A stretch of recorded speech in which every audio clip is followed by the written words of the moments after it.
have to do that with the fact that they want to have their own share on the e-cigarettes market and become an important player and compete with other e-cigarettes companies? Or B, they have a more sinister objective of actually compromising the entire category. So what is your opinion about that? Is it option A or B? Well, I forgot which one was option A or which one was option B. So I'll just give you my opinion. Thank you, nice question. Big tobacco is part of the e-cigarette category today because they are a responsible player with a vast network that allows them to sell a product, especially in places like Russia here today with the advertising ban.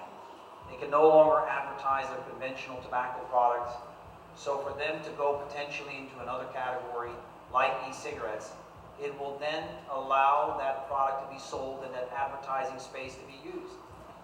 That is not a bad thing for anybody here. It is a good thing. Because when you have a responsible player, a giant, that has the ability to actually put that product into the marketplace, it will then create a standard.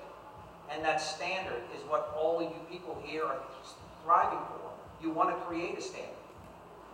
My best advice that I can give to anybody in this room is don't try to compete on size, but try to compete on intelligence and perfection and the actual intellectual properties behind the product.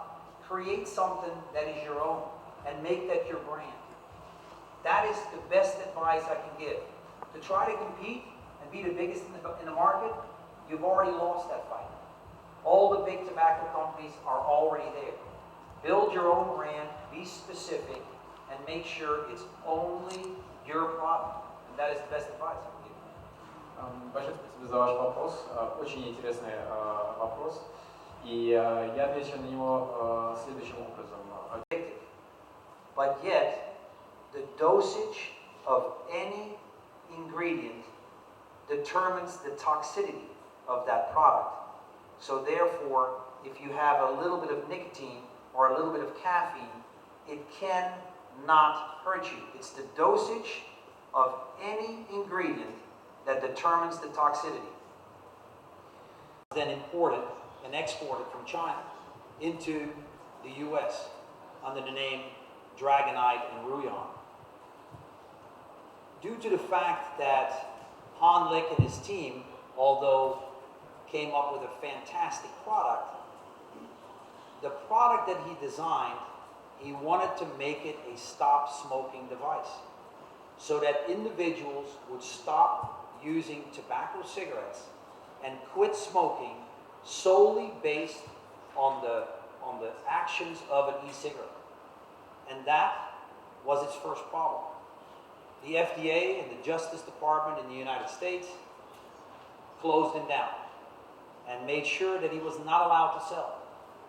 And once some of those powers that we are all going to be working against, as well as in Russia, as well as in other places, when those individuals shut him down, they quickly figured out that the e-cigarette or any type of vaporization device would and could be a big problem for either big pharma and very early on for big tobacco. The e-cigarette is not a stop smoking device. And when I started selling the e-cigarette in the US in 2008, really in a commercial manner, the government did not pay that much attention to me. But when I became the #1 company in the United States and sold more products than all the other companies combined, the government said, stop. They then tried to close me down, took all my products, and made a nationwide import ban so that the product could not be imported into the United States. I had two choices: quit and go to jail, or stand up and fight. I decided to fight. We attacked the US government, the FDA and the Justice Department and the Department of Health and Human Services in 2009 and defeated them in 2010, which is now the platform for the e-cigarette and vaporization market in the United States. Soon after that, I decided to come to Europe and saw that the landscape in Europe, which was exactly 2012, where out of the then 27 countries in Europe, e-cigarettes were considered a medicine in 24 of the then 27 countries. Nobody knows how it became a medicine. There was no data on that medicine, but yet, somehow, someway, somebody made that product a medicine so that nobody had the ability to bring that product to the market. Because as a medicine, you need a pathway, a regulatory pathway, a legal pathway to get that product to the public. Wasn't there. There was no legal pathway. Nobody knew how it became a medicine. And nobody had the ability at that point in time to change it. Because almost every country in Europe considered e-cigarettes a medicine.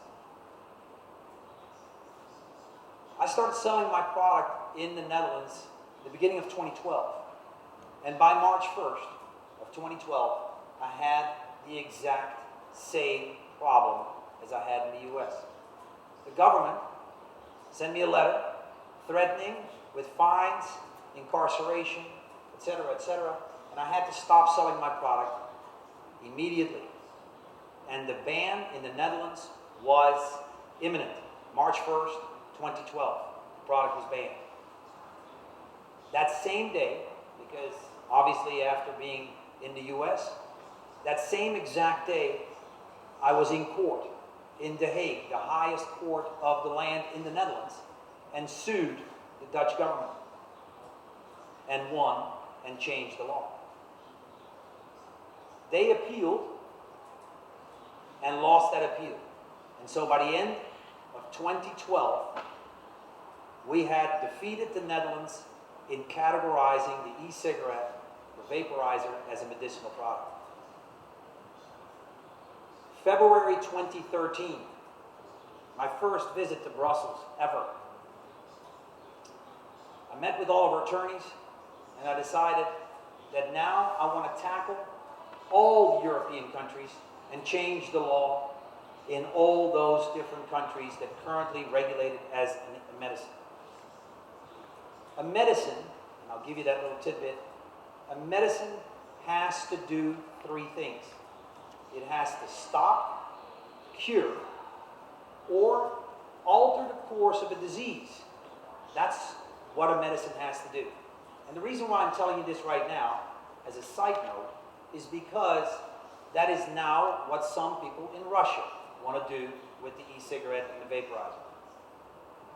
In 2013, I went to Brussels and met up and built me a phenomenal team. And that's where Peter was talking about earlier. That's when I met Peter and many others in the business. Arnaud, who's here, and several others who have been extremely important in the category of e-cigarettes and the regulation of it. After 2013, we started pushing hard to build a platform for e-cigarettes in Europe that everybody could agree with. Maybe not 100%, but at least for the majority of it. Because if we did not change the law in 2013, then in 2014, e-cigarettes would have been banned in all European countries. So we had to work very closely with government, we had to work very closely with regulators, closely with other associations and other entities that had similar ideas, that really were focusing on trying to build a platform for the category so that it could stay here for many decades to come. Now we're here in Russia. I'm happy to be here in Russia. I'm surprised. The country is beautiful. But Russia is going to have a problem. All you guys here have a business and you would like to start a business in e-cigarettes, vaporizers.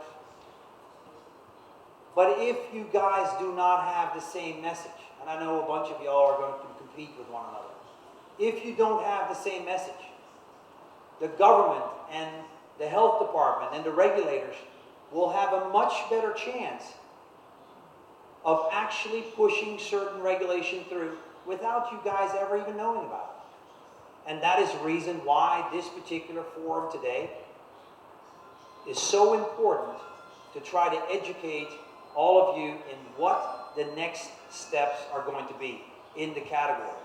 And that is obviously something that I am and my team are very busy with.